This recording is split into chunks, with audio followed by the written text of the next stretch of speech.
안녕하세요. 저는 서울에 살고 있는 이제 결혼한 지 4년 차가 되어가는 남자입니다. 저희 집안이 유난히 좀 끈끈해요. 집안 식구들끼리 끈끈하고 정이 넘친다고 말을 하는 것이 언젠가부터 결혼 상대로 기피 대상이 되었는지 모르겠지만 어디 가서 자랑을 하다 보면 야, 그러면 너네 집 며느리는 완전 힘들겠다라는 알지도 못하는 소리를 종종 듣고 황당해하는 일도 생깁니다. 뭐, 결정은 결국 제가 다 한 거긴 하지만 사연을 들어주시는 분들이 객관적으로 평가를 해주셨으면 좋겠다고 생각한 것도 있어서 이렇게 사연을 보내게 됐어요.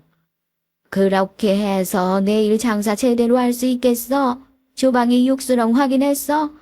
내 식구가 먹는다고 생각하고 제대로 해야지. 내가 언제까지 하나하나 다 확인을 해야 돼? 어?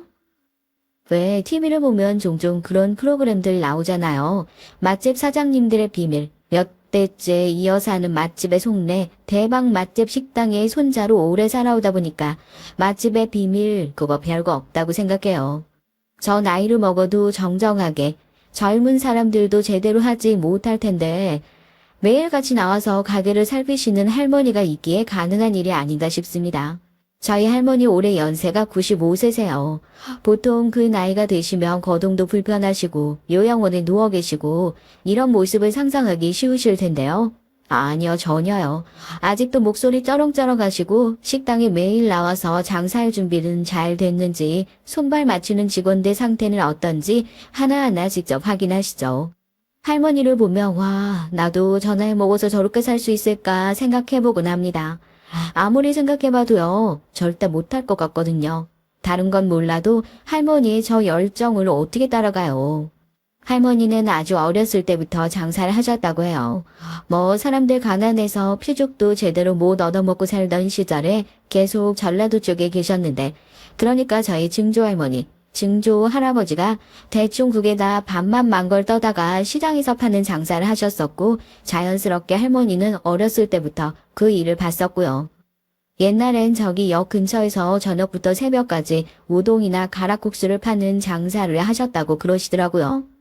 한 자리 오래 지키셨는데, 아, 내가 이렇게 작은 장사를 해서는 사람들을 제대로 못 먹이고 살겠다 싶으셔가지고, 그때부터 가게를 크게 넓혀야겠다 생각하기 시작하신 거죠. 워낙 손맛이 좋으세요.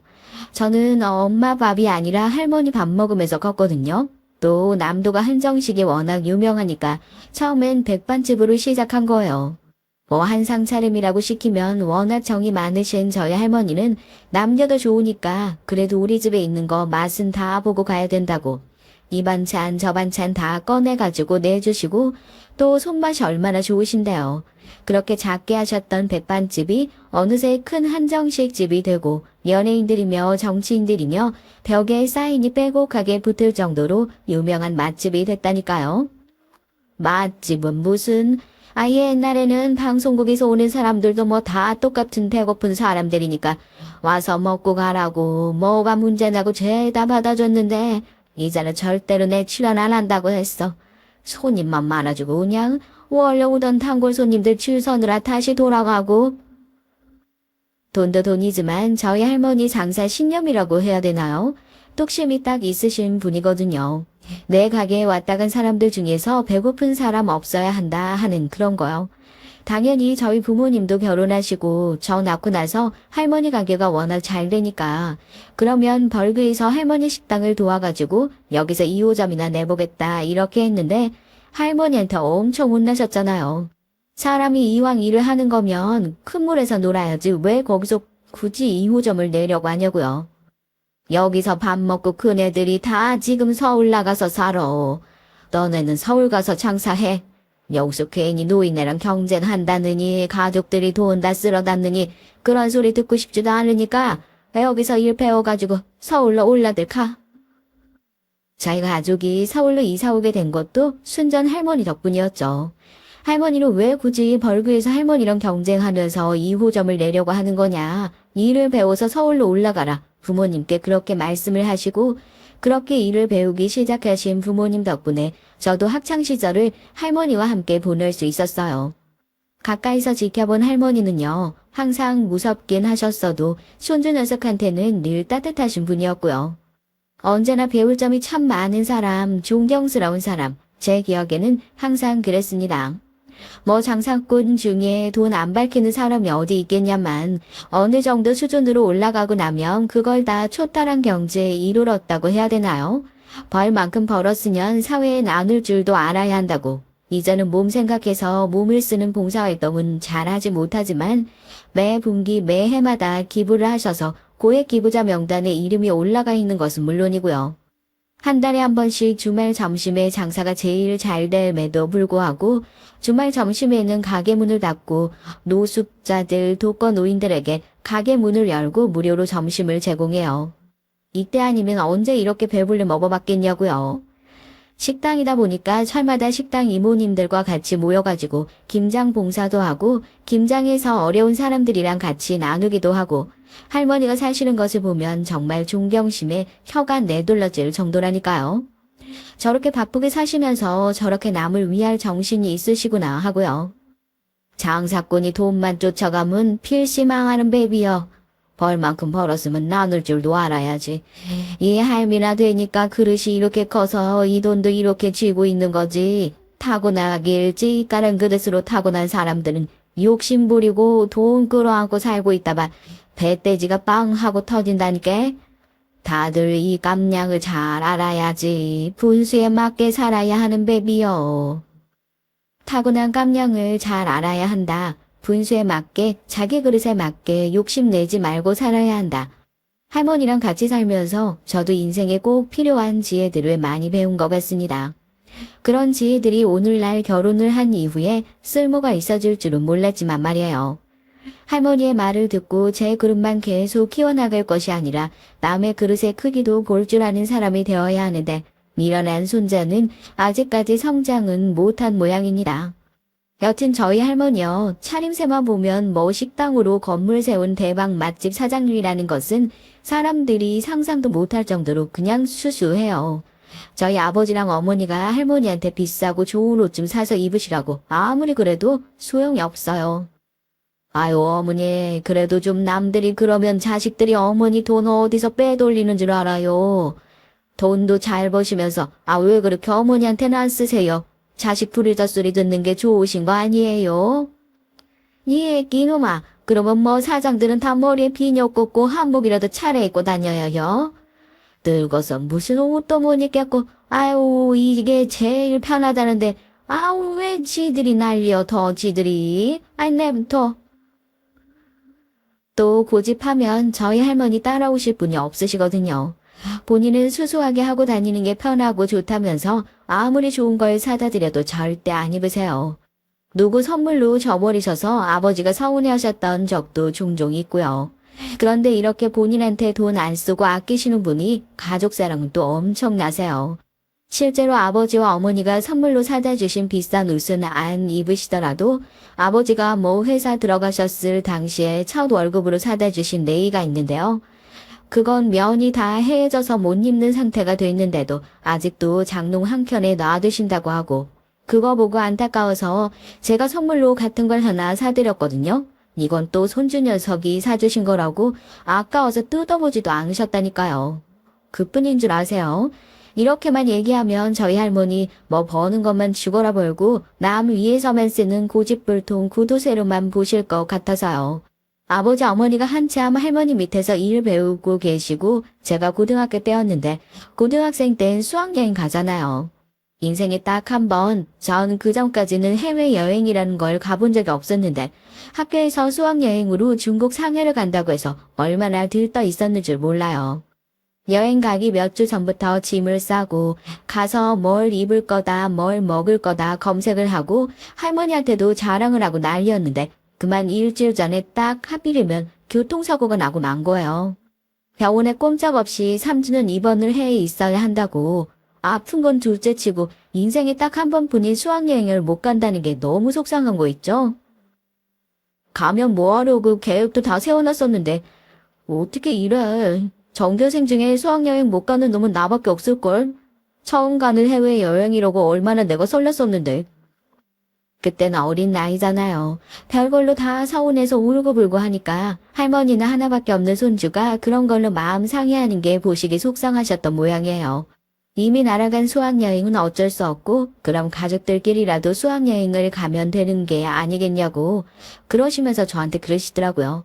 너 병원에서 태어나고 나면 엄마랑 아빠랑 할머니랑 해서 다 같이 5박 6일로 해가지고 수학여행보다 더 길게 해외여행 다녀오자고요.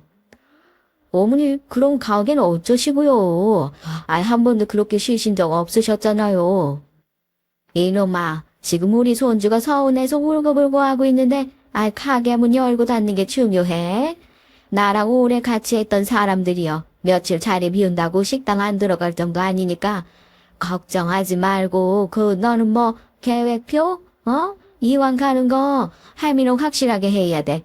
병원에 입원해 있는 동안 이날은 어디 가고 이날은 어디서 자고 네가 한번 계획 잘 세워봐. 돈은 할미가 내려니까 알겠어? 사느럼 이런 걸로 취지적이라고 말이야. 할머니의 불호령에 눈물이 쏙 들어가더라고요. 수학여행까지 거 보내줄 테니까 네가 계획 한번 제대로 세워보라고. 신나서 아픈 것도 잊어버리고 병원에서 내내 해외여행 계획만 세우다 퇴원을 하게 됐습니다. 지금 생각해보니까 아픈 손주 정신을 어디 다른 데에 신경 쓰게 하려는 할머니의 더 철저한 계획이 아닐까 싶네요. 계획표 보고 확실히 이놈은 날 닮아서 이런 계획 짜는 건 확실하게 잘한다면서 할머니는 아주 만족스러워 하시고 그렇게 처음으로 저희 가족 모두가 여행을 다녀오게 됐습니다. 수학여행이요? 기억이 남아있지도 않아요. 다 같이 갔었던 그 여행이 너무 즐거워가지고요. 아마 평생 잊지 못할 것 같습니다. 할머니는 저한테 그런 분이셨어요.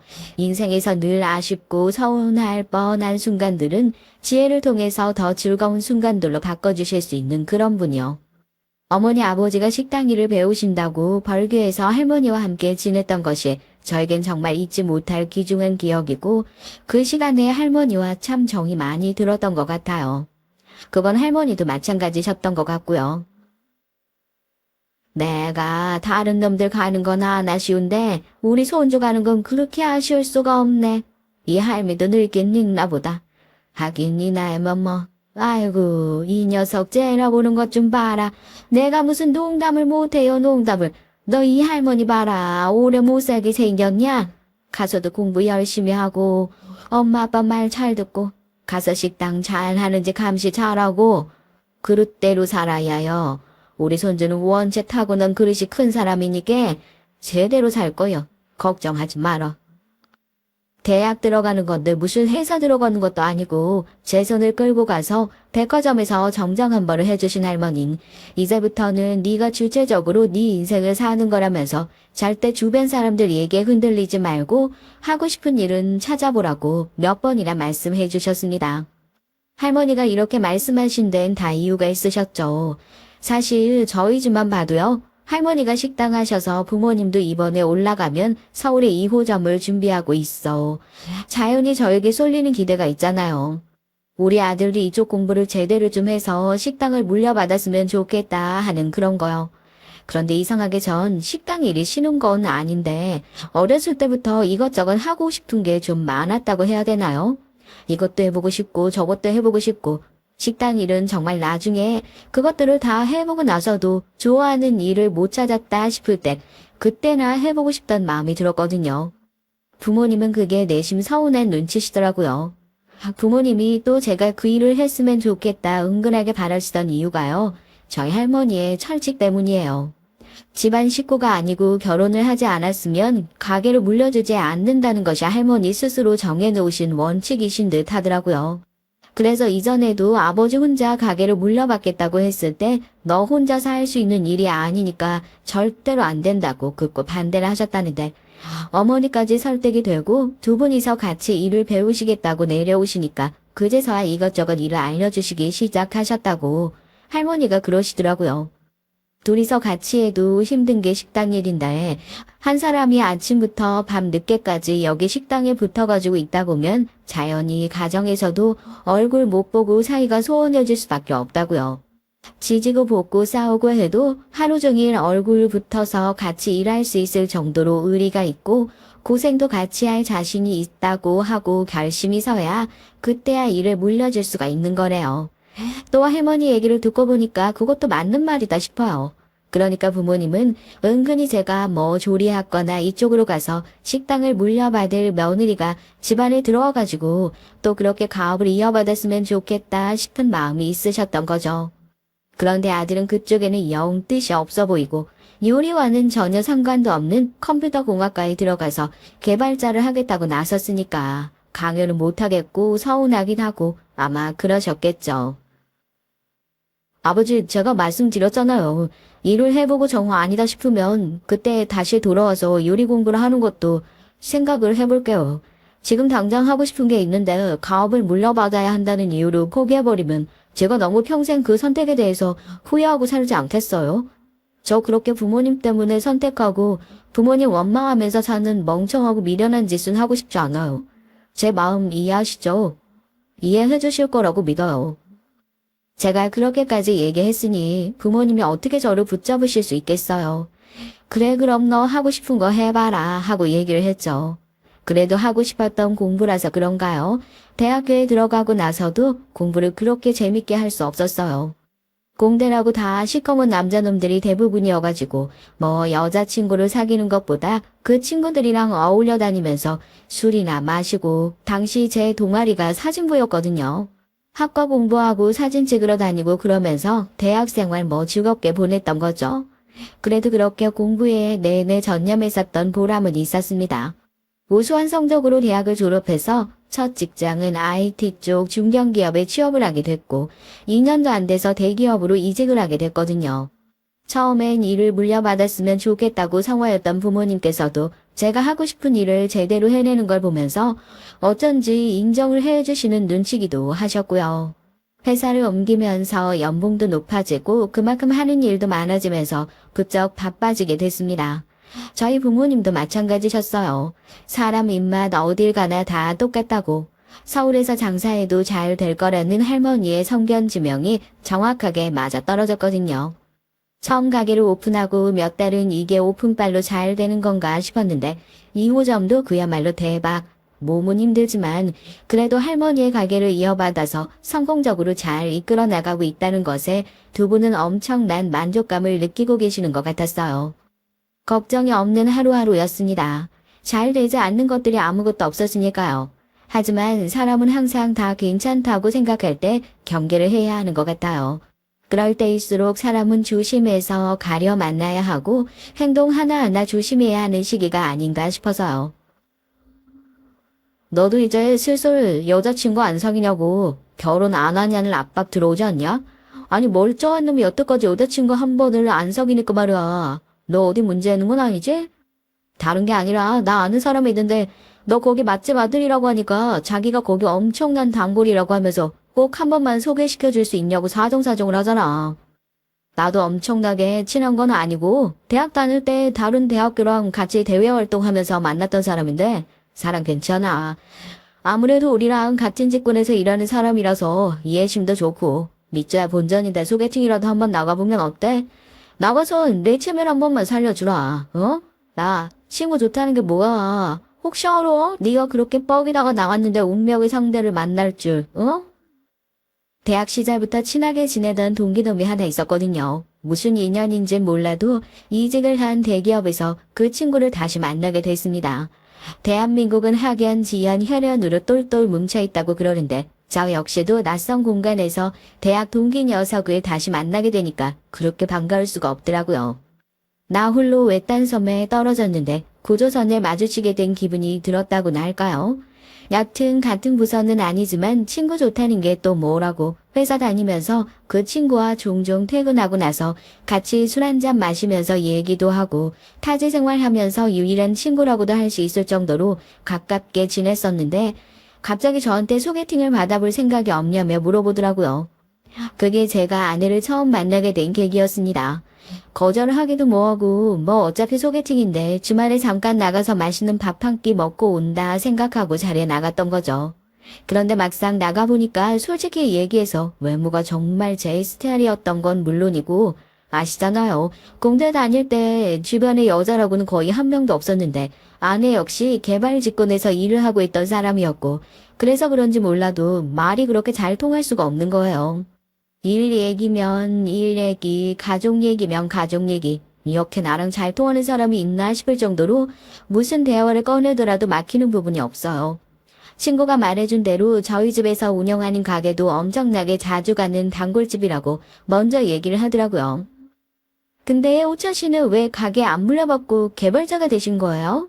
저 같으면 식당도 잘 되고 하니까 어떻게든지 요리 배워서 가게 물려받을 생각했을 것 같은데, 앞으로도 그러면 식당은 물려받으실 생각은 전혀 없으신 거예요? 사람이 한 일만 하면 재미없잖아요. 뭐 나중 돼서야 생각이 바뀔 수도 있겠지만 지금 당장은 가게를 물려받고 싶다는 생각이 전혀 없어요. 그 전까지는 내가 하고 싶은 일을 좀 해보자 하는 생각이 큰데 다행히 아직까지는 제가 선택한 길이 꽤나 만족스럽네요. 지금 하고 있는 일이 재밌기도 해서 여기서 커리어 하이는 찍어보자는 마음으로 일을 하고 있어요. 저희 식당 자주 가보셔서 민수한테 소개시켜달라고 하셨던 거라면서요. 제가 할머니 손맛에 감사드려야 할 일이네요. 생각해보면 그때부터 아내는 식당에 꽤 관심이 있었던 것 같아요. 그때는 소개팅 자리에서 어색하니까 의뢰하는 질문이라고 생각하고 별로 대수롭지 않게 생각하고 있었는데 이제 와서 생각해보니까 뭔가 아기가 딱딱 맞아 떨어지는 느낌이라고 해야 되나요? 하여튼지간 그렇게 소개팅을 끝나고 나서도 말도 잘 통하고 마음이 잘 맞는 것 같아 몇 번을 더 만나고 밥도 먹고 데이트도 하고 그렇게 자연스럽게 연인 관계로 발전하게 됐습니다. 슬슬 서로에게 결혼 얘기가 나오기 시작할 때쯤부터는 오히려 처음엔 크게 마음이 없고 시큰둥한 모습이었던 제가 아내를 더 좋아하고 있었던 것 같아요. 다른 게 아니라 전 가족에 대한 애정을 굉장히 중요하게 생각하는 사람이잖아요. 가족 간의 관계도 꽤나 끈끈한 사람이고요. 결혼을 하게 된다면 제 아내 역시 그런 제 마음을 잘 이해해주고 저와 같은 생각을 가진 사람이었으면 좋겠다는 생각을 하고 있었는데요. 아내는 보면 볼수록 저희 부모님에게도 잘하고 저보다 가족을 더 많이 생각하는 사람인 것 같아서 거기서 마음이 더 많이 갔던 것 같습니다. 잠깐만. 나 이거 하나만 주문하고 저번에 보니까 어머님이 이거 맛있게 드시는 것 같아서 집으로 하나 배달시켜 드리려고 주문하는 김에 당신 것도 하나 주문해 줄까? 저보다 가족들에게 더 잘하는 모습에 여자 보길 돌 붙여보듯이 하던 제 마음도 열렸던 거였습니다. 아내는 결혼 전까지만 하더라도 정말이지 저희 가족에게 간이고 쓸개고 다 빼줄 수 있는 사람처럼 행동을 했었으니까요. 세상에 어떻게 저렇게 천사 같은 사람이 다 있나 싶을 정도로요. 저희 가족들에게 잘하는 모습을 보고 결혼 생각이 없었던 저도 마음이 다 열릴 정도였으니 뭐 더 말을 하지 않아도 되겠죠. 제가 없는 사이에 저희 어머니 아버지를 얼마나 자주 찾아뵙는 건지 어머니는 이걸 좋아하시고 아버지는 이걸 좋아하신다. 친근하고 살갑게 얘기를 해서 깜짝 놀란 것도 물론이고요. 사람이 밖에서 뭘 하나 사더라도 자기 것만 사는 법이 좀처럼 없어요. 이거는 좋으니까 가족들도 같이 쓰면 좋겠다면서 꼭 저희 가족 것까지 챙기는 모습이 너무 좋더라고요. 자연스럽게 저도 처갓집에 잘할 수밖에 없게 되는 아내가 시댁에 그렇게 잘하는데 제가 가만히 앉아서 받아먹기만 하겠냐고요. 처갓집에다가 있는 선물 없는 선물 다 해바쳤죠. 부모님도 그런 아내의 모습이 너무 괜찮았는지 먼저 결혼 얘기를 꺼내셨고요. 두 사람 언제까지 연애만 할 거냐고요. 서로 모자라는 것도 없이 잘 만나고 있는 것 같은데 하루라도 빨리 결혼해서 애 낳고 사는 게 좋을 것 같다고요. 나 너무 긴장돼. 할머님이 나 별로 안 예뻐하시면 어떡하지? 어때? 나 괜찮아? 할머니가 그럴 리가 뭐가 있으셔. 정말 좋으신 분이에요. 어떻게 보면 나한테는 부모님보다도 더 소중하신 분이고 어렸을 때 나를 다 키워주시다시피 했던 분이니까 다른 건 몰라도 우리 할머니께는 당신이 더더욱 잘해줬으면 좋겠어. 내가 너무 많은 거 바라는 거 아니지? 그냥 안부 전화도 자주 드리고 할머니가 나이가 있으시잖아. 아무리 건강하시다고 정정하시다고 말로는 그러시지만 손주놈 입장에서는 걱정이 이만저만이 아니거든. 결혼이라는 게 한번 물꼬를 트기 시작하니까 아주 일사불란하게 진행이 되더라고요.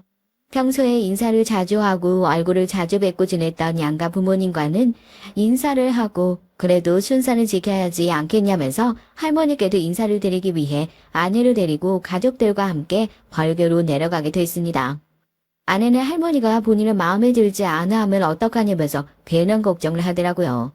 그때까지만 해도 괜한 걱정이라고 생각했어요. 할머니께서는 제가 한 결정에 한 번도 반기를 드셨던 적이 없으셨으니까요.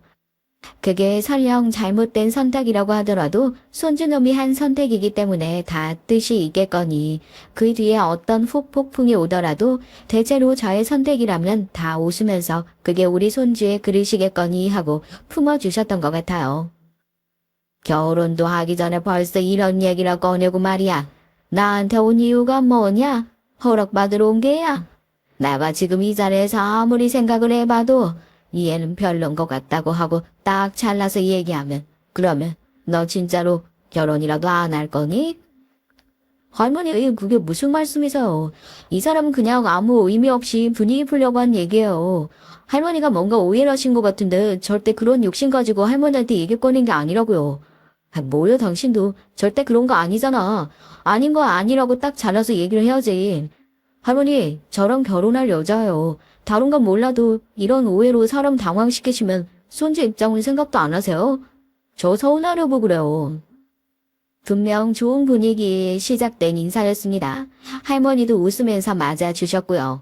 드디어 우리 손주가 결혼을 다 하냐면서 내려올 때도 아내한테 계속 할머니의 건강 걱정을 했었던 것 같은데 오랜만에 뵌 할머니는 그 사이에 더 정정해진 것 같은 느낌이라고 해야 할까요? 곁에는 활짝 웃으면서 오느라 고생 많았다고 저희를 반갑게 맞아주시고는 늘 그랬던 것처럼 몇 명이서 먹어도 껌뻑 죽을 만한 한상을 거하게 차려주셨어요. 거기까지만 했어도 분위기는 너무 좋았죠. 할머니 식당이 유명한 맛집이라며 저를 만나기 전부터 전라도 여행을 오면 몇 번이나 와봤었다고 반갑게 얘기를 시작하던 아내의 말이 화근이었습니다. 제가 이 사람한테 맨날 얘기하거든요. 우리도 하루빨리 회사 정리하고 식당 운영하는 것 좀 배우면 안 되냐고요. 제가 어렸을 때부터 여기 맨날 왔다 갔다 하면서 나도 나중에 커서 이런 식당 운영하는 일하면 참 좋겠다. 소원이 없겠다. 이런 생각을 종종 했었거든요. 그러지 말고 제가 나중에 결혼하고 나서 직장 정리하고 벌교 내려와서 식당에 배우는 게 어떨까요? 왜 요즘엔 며느리들이 가업 이어받아가지고 하는 거 그런 경우도 많다고 하던데 손주 며느리가 가업 이어받으면 할머니 입장에서도 대 안 끊기고 좋겠다 싶으실 거고 평소에도 종종 우리도 그냥 가게를 좀 물려받으면 안 되냐 회사 다니지 말고 식당 일을 배우면 안 되겠냐 저한테 얘기를 했었던 아내였기에 전 그 말을 대수롭지 않게 생각하고 있었거든요. 어차피 아내에게는 저는 식당을 당장은 물려받을 생각도 뭔가를 더 해볼 생각도 없다고 딱 잘라서 얘기를 했었으니까요. 그런데 결혼 허락을 받으러 간 자리에서 다짜고짜 저 얘기를 꺼낸 아내 덕분에 그야말로 할머니는 머리 꼭대기까지 화가 나신 모양이었습니다. 결혼도 하기 전에 어떻게 이런 얘기를 꺼낼 수 있냐. 결혼 허락을 받으러 온 거냐. 가게를 물려달라고 허락을 받으러 온 거냐. 도발대발 하시면서 당장이라도 이 결혼은 무르라고 할 기세로 화를 내기 시작하셨어요. 그제서야 아내도 깜짝 놀라서 자기가 뭔가 오해를 사게 얘기를 한 것 같다고 절대 그런 의도가 아니었다고 급하게 해명을 했고 저도 할머니가 그렇게 화나신 모습을 처음 봤으니까요. 절대 그런 사람이 아니라고 나서서 해명을 했죠. 어머니 결혼 허락받으려고 며칠 전부터 잠도 제대로 못 자고 잔뜩 긴장해서 온 애들이에요. 긴장하다 보니까 실수도 할 수 있는 거잖아요. 어머니가 이번 한 번은 그냥 너그럽게 좀 이해를 해주세요. 내가 가게 물려받을 생각이 있었으면 진작에 어머니 밑으로 들어가서 일 배우기 시작했겠죠. 제가 애 키우면서 몇 년을 설득을 해도 안 되는 것을 결혼한다고 그 마음은 금방 바뀌겠습니까? 자기가 안 한다면 안 하는 놈이에요. 그건 어머님 손주니까 어머님이 제일 잘 아시지 않습니까? 그만 노영 부세요. 이렇게 되면 여기 아가씨도 너무 민망하고 할머님이 가게를 어렵게 꾸려서 가족들 다 키우시고 그만큼 가게에 대한 애정도 깊으신 분이야. 분위기 풀려고 해본 얘기인 건 알고 있지만은 방금은 내가 들어도 조금 과한 것도 있었어요. 여기서 더 서로 기분 상할 일 없이 조용히 넘어가자고. 다행히 아버지께서 중간에 잘 중재를 해주신 덕분에 더욱 민망한 상황을 겨우 넘길 수는 있었지만 말입니다. 겨우 결혼 허락을 잘 받고 집으로 돌아가는 길 내내 뭐가 그렇게 서러운지 눈물을 훌쩍거리고 있는 아내의 모습을 보니까 할머니가 너무 심하신 것 같기도 하고 너무 불효자 같은 마음이긴 하지만 이제 제 식구가 될 사람이잖아요. 그렇게까지 뭐라고 하셨어야 했나 싶기도 해서 저도 조금 서운한 마음이 있었죠. 아내의 손을 꼭 잡아주면서 매일 저러시는 분은 아닌데 아까 아버지가 말씀하신 것처럼 가게 얘기가 나오다 보니까 더 예민하게 반응하신 부분이 있는 것 같다고 오늘 들었던 것처럼 당분간은 당신도 그런 얘기 할머님 앞에서는 하지 않았으면 좋겠다고 오늘 고생 많았다고 손을 꼭 잡아주면서 마음을 달랬습니다. 자기가 실언한 것 같다고 미안하다고 사과를 하더라고요. 그때까지만 하더라도 이제 할머니도 나이가 드셔서 아주 작고 사소한 일에도 화를 버럭버럭 내시게 됐구나. 철없이 그렇게만 생각했어요. 사람을 깊게 들여다보시는 분이라고는 생각도 못하고 여느 노인들과 다를 바 없이 화를 낼 수 있는 수위가 조금씩 낮아지고 있구나.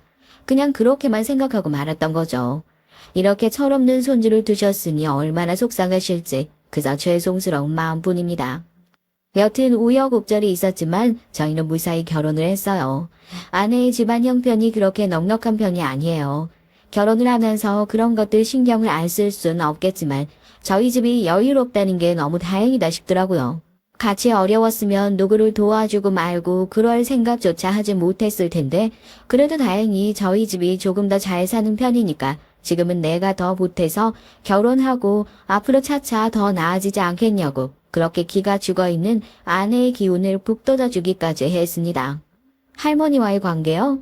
그렇게 인사를 드리고 난 이후로 어쩐지 할머니를 대하는 아내의 모습은 소원해진 것 같다는 생각이 들기도 했지만 확실히 어른은 어른이시더라고요. 할머니는 내심 새 식구가 될 손주 며느리한테 첫인사부터 그렇게 화를 내셨던 게 미안하셨던 모양입니다. 그렇게 올라가고 나서도 내내 마음에 걸리셨는지 저한테 연락을 해서 손주 며느리는 괜찮냐, 서로 오해해서 생긴 일이니까 너무 마음에 담아두지 말라고 하라고 신신당부를 하신 것은 물론이고요. 제 가족 일에 있어서는 돈 쓰실 때 아끼지 않는다고 그랬잖아요. 하나밖에 없는 손주 결혼한다는데 꼴랑 축의금 몇 푼 넣는 것으로 되겠어? 집이며 뭐며 너희들이 다 알아서 준비했다고 해서 할머니가 준비해줄 건 따로 없고 신부 쪽이다 얘기해라.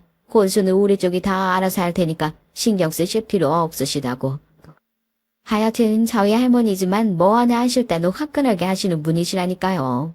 갑자기 무슨 혼수 얘기냐고 어리둥절해 있는데 할머니가 그런 줄 알라면 그런 줄 알라고 아재 신혼집 입주까지 시간 좀 남았으니까 혼수 계약은 따로 하지 말고 그 돈은 너희 둘이 잘 모아놨다가 나중에 아이 낳고 돈 쓸 일 많아지면 그때 생활에 보태서 쓰라고 하시더라고요. 그리고 나서 할머니가 보내주신 혼수 리스트 보고 정말 기절하는 줄 알았습니다. 냉장고부터 시작해서 세탁기, 건조기, 로봇 청소기, 식기세척기 대체 누가 옆에서 도와주셨는지 모르겠지만 신혼집에 맞춤으로 넣을 수 있는 가전 중에서 가장 최고급으로 준비를 해서 전부 다 보내주셨더라고요. 그 돈만 해도 이미 어마어마해요. 이걸 어떻게 다 받냐고 아무리 할머니가 해주신 거라고 해도 죄송스러워서 못 받는다고 얘기를 했지만 아버지가 웃으면서 그러세요. 할머니가 어디 말리신다고 말을 들으실 분이야? 하나밖에 없는 손주 결혼하는데 괜히 나서서 뭐라고 하신 게 마음에 걸리시기도 하고 뭐라도 하나 제대로 해주고 싶으신 마음이 크셨던 모양이다. 그래도 혼수는 니네들이 항상 집에 놓고 쓰는 거니까 항상 보면서 할머니한테 감사한 마음 가지고 살라고. 하여튼 우리 어머니도 참 못 말려. 얼마나 감사해요. 덕분에 아내랑 저랑 신혼생활 정말 편하게 했습니다. 그 정도가 되면 할머니에 대해 서운한 감정이 남아있으면 안 된다고 전 그렇게 생각했거든요. 아니 일반적으로 보통적인 사람들이라면 그렇게 생각하는 게 맞지 않나요? 모두의 축복 속에서 행복한 결혼식을 올렸다고 생각했는데요. 결혼을 하고 나서 한 가지 걸리는 게 있었습니다. 아내의 태도 때문이었어요.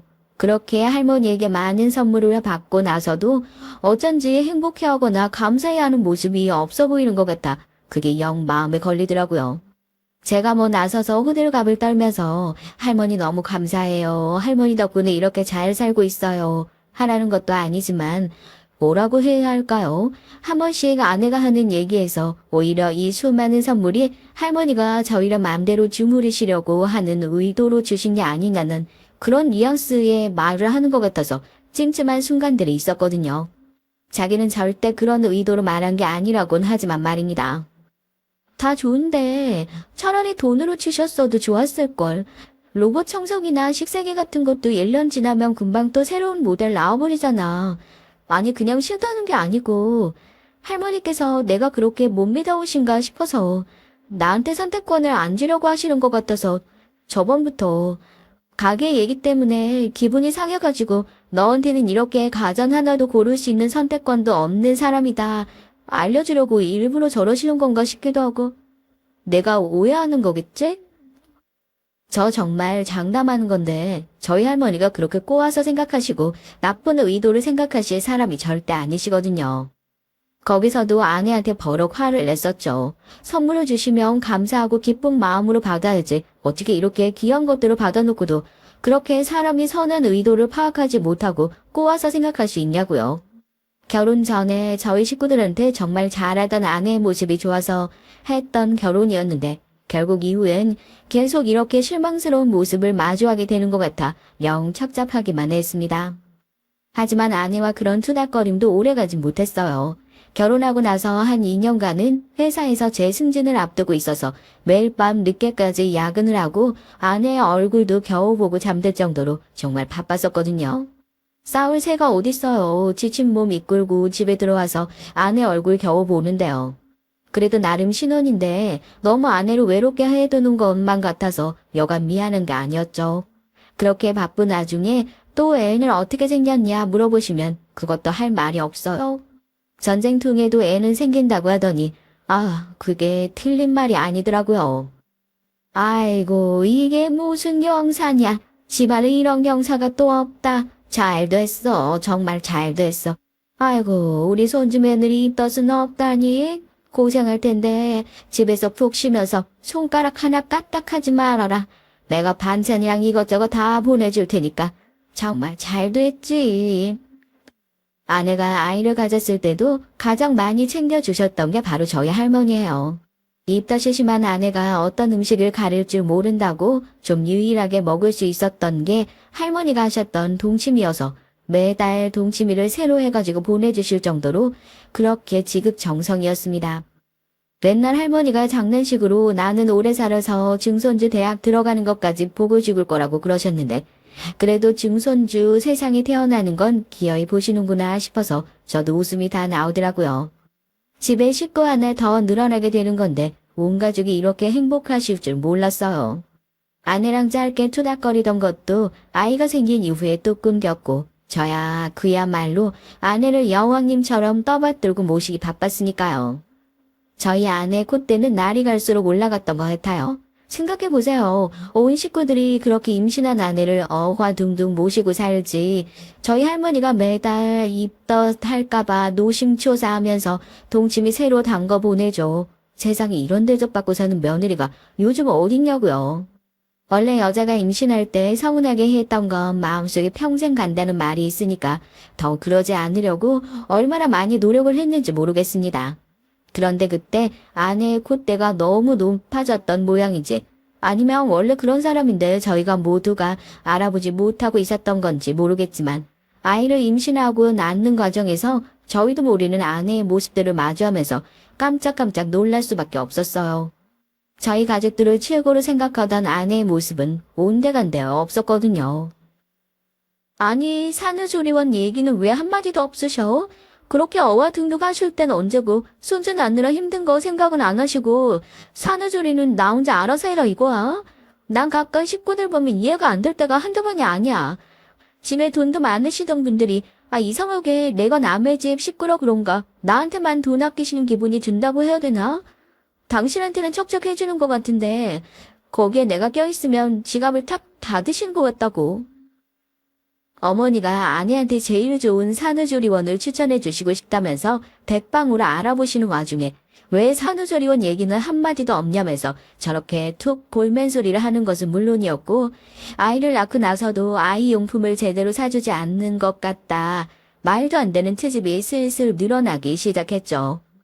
그럼 뭐 처갓집에서는 제대로 해주셨냐고요?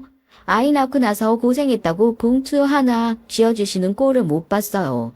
대체 왜 그렇게 맨날 우리 집만 잘해야 하는 건지. 그렇게 받아놓고 나서도 뭐가 모자라서 저렇게 맨날 입이 대빨 나와 있는 건지. 순간 저도 결혼을 잘못했을지도 모르겠다라는 생각이 머릿속에 스쳐 지나가면서 아차 싶더라고요. 그리고 얼마 전 아이의 돌잔치를 하면서 그동안 쌓여왔던 모든 것들이 한 방에 터지고야 말았습니다. 돌잔치를 준비하면서도 말 많았죠. 무조건 호텔에서 해야 한다. 뭐 한복은 어디서 해야 한다.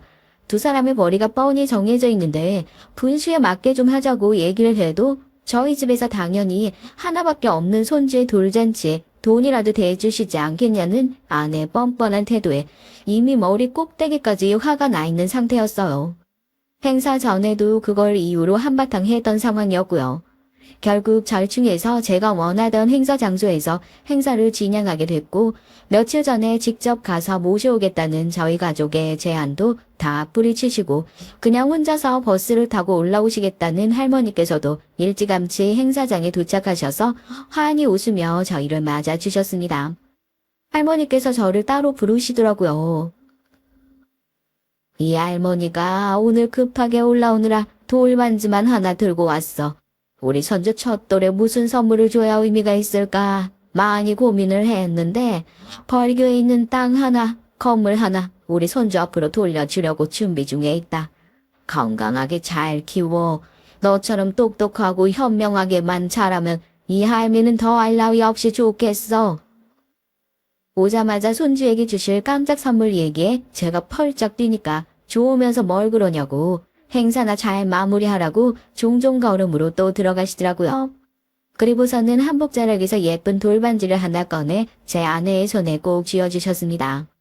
의미 있는 날이고 하니까 반지는 그냥 의미만 가진다 생각하고 가지고 있으라고요. 저희 아내가 올라오시느라 고생 많았다고 감사하다고 하면서 웃으면서 반지를 받아들었고 할머니는 자리에 돌아가 앉으셨어요. 그런데 아이를 안아들고 뒤를 돌아서자마자 아내가 혼잣말처럼 중얼거리는 소리를 듣고 정 그야말로 충격을 금치 못했습니다. 뭐야, 노인네 돈 많다고 그렇게 자랑을 하더니만 하여튼 나한테 준 건 죄다 아깝지 아까워. 한 돈짜리야? 난 또 한 5돈은 되는 줄 알았네. 그 얘기를 듣자마자 그동안 쌓여 있었던 화가 한꺼번에 폭발하는 것 같았습니다. 그 소리를 듣고도 참고 있다면 그건 저를 그동안 사랑으로 키워주신 부모님과 할머님에 대한 배신이 아닐까 싶더라고요. 아내의 품에 안겨있는 아이를 확 빼앗아 들고 아내에게 지금 무슨 소리를 하는 거냐며 호통을 쳤습니다. 순식간에 장내가 얼음땅처럼 얼어붙었고 부모님께서 달려오셨죠. 지금 여기 어른들 다 모셔놓고 싸울 일이 있어도 밖에서 싸워야지 지금 무슨 소리를 하는 거냐고요. 아내는 자기가 했던 말이 있으니까 아무런 말도 못하고 입을 꾹 다물고 있더군요. 전 마이크를 집어들고 장내에 있는 손님들이 모두 들을 수 있도록 얘기를 시작했습니다.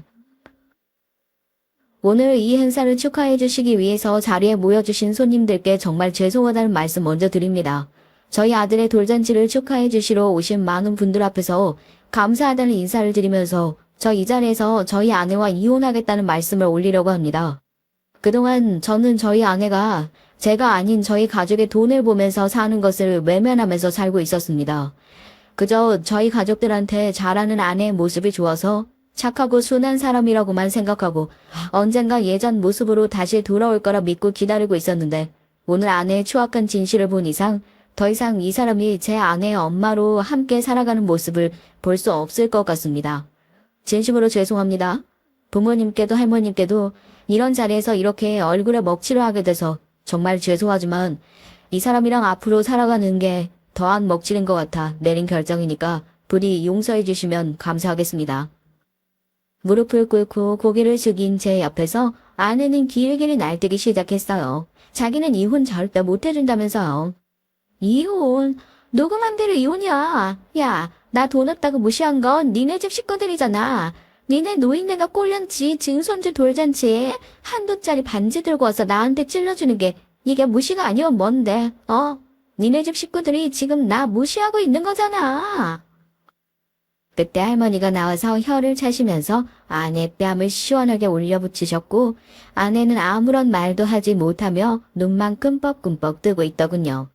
할머니는 네가 대체 잘못한 게 뭐가 있어서 여기 이렇게 사람들 다 보는 데서 무릎을 꿇고 있냐고.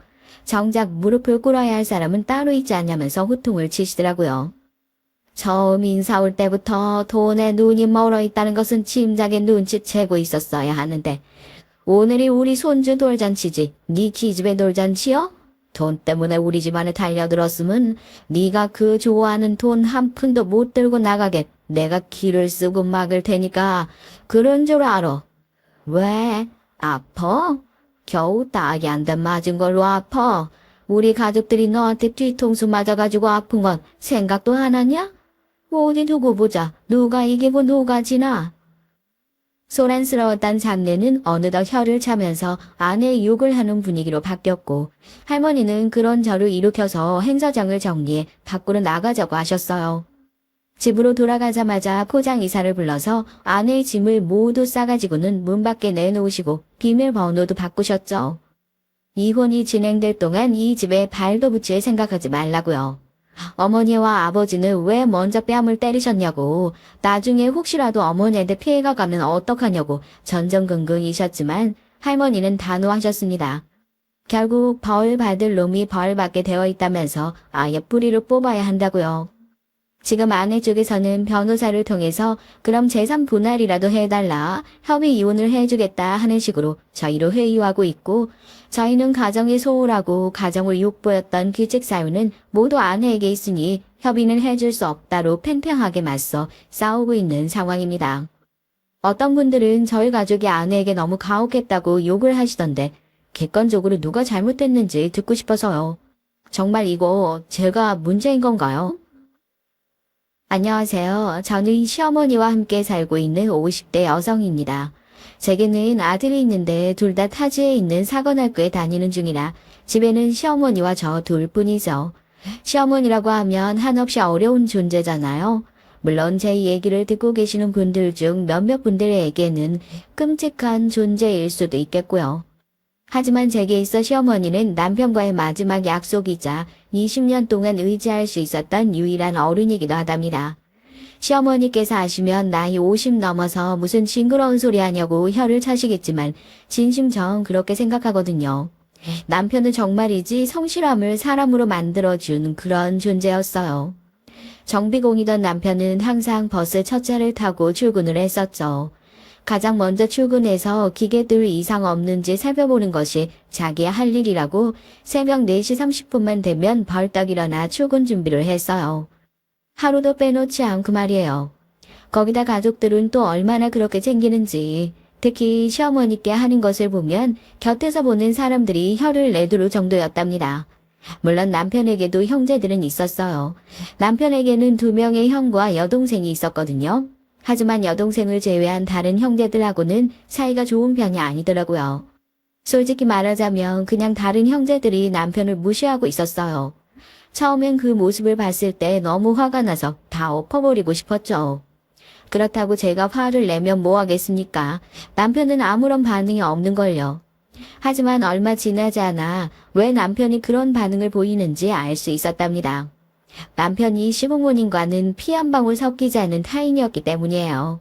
아주 어린 나이에 입양이 되었다고 하더라고요. 시아버지의 오랜 지인이 사고로 세상을 떠나는 바람에 혼자 남은 남편을 시아버님께서 자식으로 삼은 것이라고요. 가족들에게 조금이라도 상의를 했으면 좋았으련만 시아버님은 그렇게 배려심이 있는 분이 아니셨던 것이 문제였죠. 거기다 어린 나이에 아무것도 모르는 아들의 질투심은 상상 이상이었고요. 오히려 그 정도가 심해져서 지금까지도 계속되어 오고 있고 남편은 사춘기 때 그 사실을 알았고 그 이후로부터는 형제들의 괴롭힘에도 아무런 반응을 보이지 않게 됐다고 말했습니다. 아무리 그렇다고 해도 전 남편을 자꾸만 무시하는 시댁 식구들을 그냥 보고만 있을 수는 없었어요. 그래서 몇 번 크게 다투기도 했고요. 그때마다 남편은 무시하고 넘어가면 될 일을 왜 자꾸 상대를 해서 스스로를 힘들게 하느냐고 한숨만 쉬었습니다. 하루는 평소와 다름없이 출근 준비를 하던 남편이 갑자기 제게 시어머님 얘기를 꺼내더라고요. 무뚝뚝해서 절대 먼저 얘기를 시작하는 법이 없던 남편이라 내심 무슨 일인가 싶어 속으로 긴장도 엄청 했었어요. 그런데 남편이 꺼낸 얘기는 전혀 생각지도 못한 일이었습니다. 자기한테 미안하지만 어머니를 우리가 좀 모시면 어떨까? 어머니를? 갑자기 무슨 일이야? 어머님 지금 큰 댁에 계시잖아. 큰 집에서 무조건 자기들이 모실 테니까 한 달에 100만 원씩 생활비 못해달라고 난리쳤던 게 3개월 전 아니야? 제 말에 남편은 길게 한숨을 내셨어요. 혼자 계시던 시어머니께서 다리를 다치시는 바람에 병원에 한동안 입원을 하셨거든요. 퇴원을 한다고 해도 아직 다리가 불편하시니 혼자 두는 것은 좋지 않다는 생각에 형제들 중 누군가 나서서 시어머니를 모시기로 했어요. 아주버님들은 서로 모시지 않겠다고 난리였죠. 보다 못한 남편이 집이 좁긴 하지만 자신이 모시겠다고 나섰어요. 그러나 큰아주버님께서 피 한 방울 섞이지 않은 남편이 어디를 나서냐고 난리도 이런 난리가 없었죠.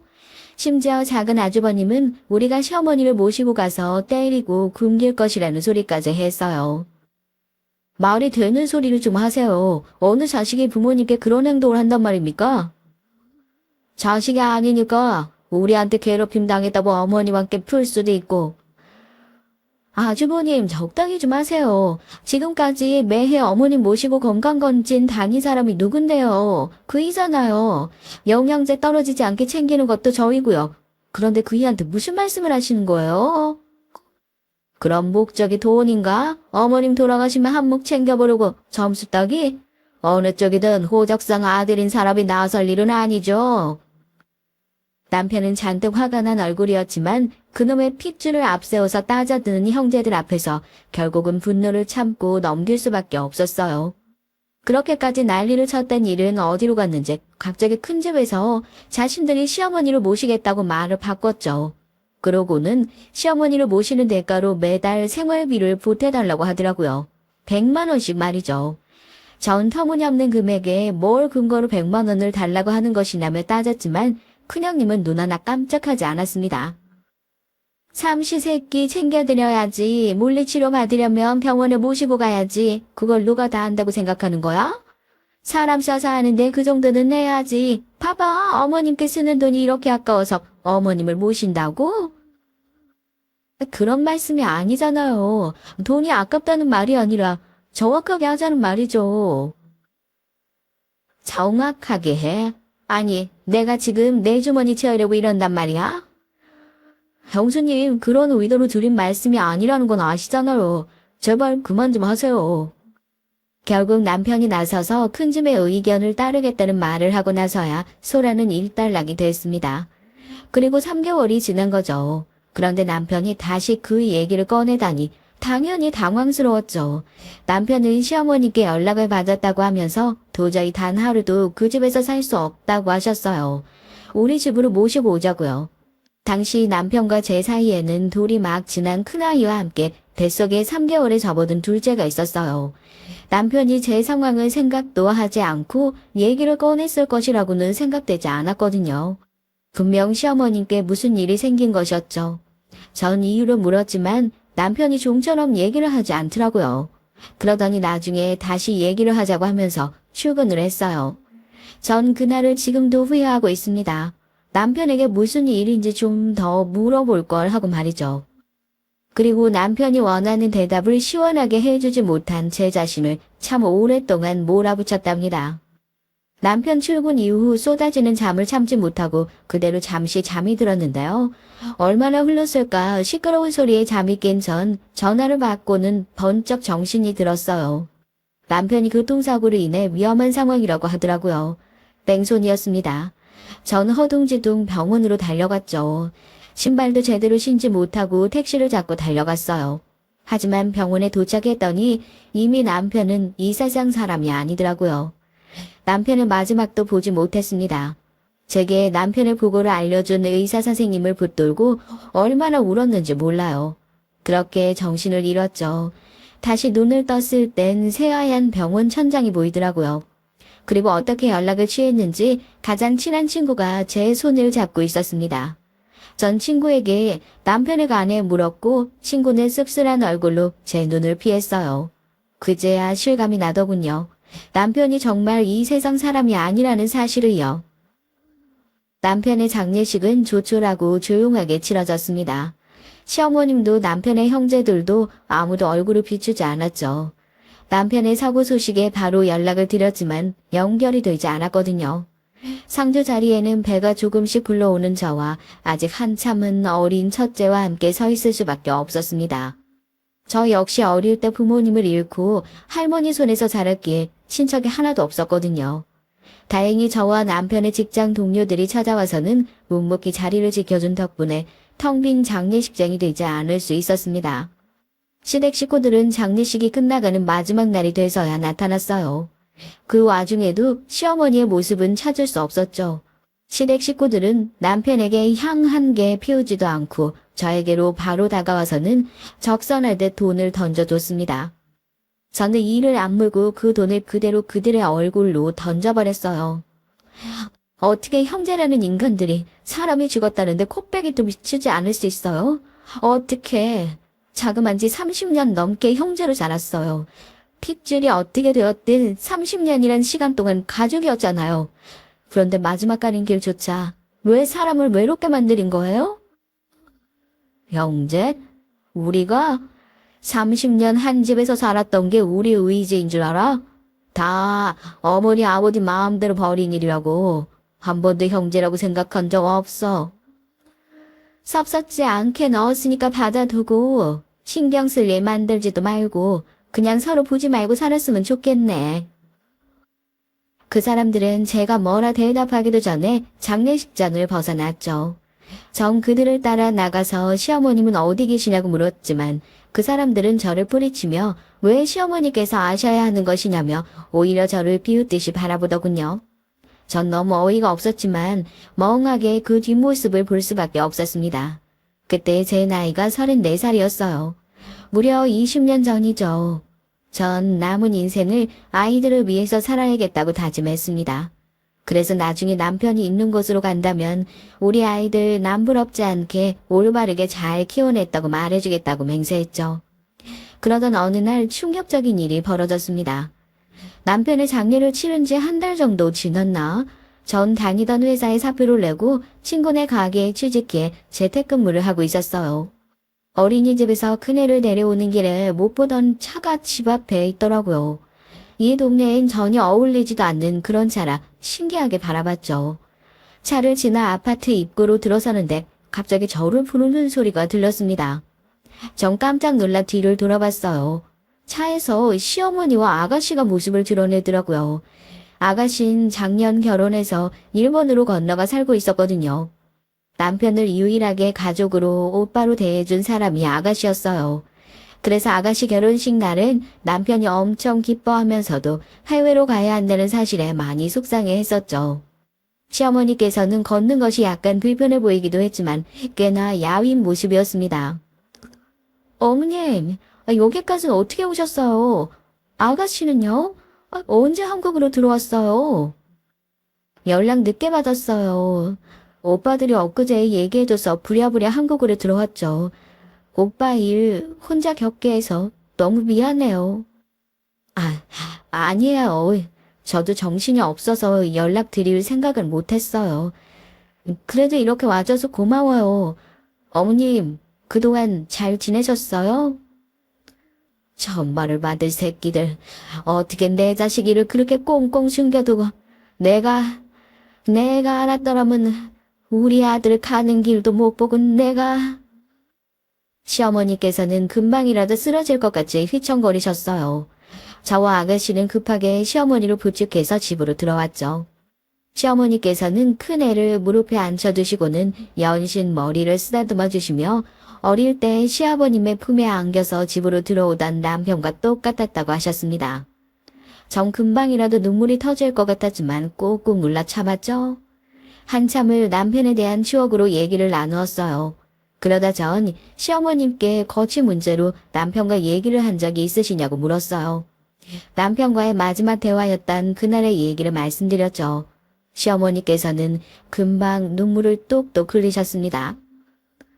그 집에서는 더 이상 견딜 수가 없어서 그냥 본가로 돌아가겠다고 했더니 큰애랑 며느리가 펄쩍펄쩍 뛰더라. 아직 치료를 받아야 하는데 어딜 가느냐고 말이지. 그리고 그날 밤에 자기들끼리 얘기를 나눈 걸 들어보니까 그것들이 날 모시고 산다는 이유만으로 다른 애들에게 100만 원씩 받아내고 있다는 것도 알았고, 전문 간병인을 붙여주기는커녕 병원 갈 때마다 내가 사람을 불러서 움직여야 됐는데 그 많은 돈을 이것들이 자기 주머니에 넣을 생각을 하니까 속에서 천불이 나는 것 같더라고. 저도 그 얘기 듣고 믿을 수가 없어서 아는 지인한테 알아봤는데 진짜더라고요. 너무 어이가 없기도 하고 큰 소리를 그렇게 쳤으면서 엄마를 방치하고 있었다는 것이 너무 화가 나기에 따질 생각으로 전화를 걸었더니 됐던 막내 오빠가 이제 이 세상 사람이 아니라고 하잖아요. 그래서 바로 들어왔죠. 그럼 그이 그렇게 되었다는 사실조차도 듣지 못하셨어요? 미안하다. 매일같이 전화하던 막내가 소식이 또 끊겨서 걱정은 됐지만 바빠서 그렇다는 말을 고지고대로 그냥 믿어버렸어. 미안하다. 내 새끼 마지막을 그렇게 보내다니. 제 손을 잡고는 연신 미안하다고 말씀하시는 시어머니의 모습을 보니 장례식장에서 일이 떠올라 마음이 다시 아팠지만 애써 괜찮다고 대답했어요. 시어머니께서는 앞으로 어떻게 할 생각이냐고 도와줄 일은 없느냐고 물어보셨지만 전 아무것도 필요 없다고 단박에 거절했죠.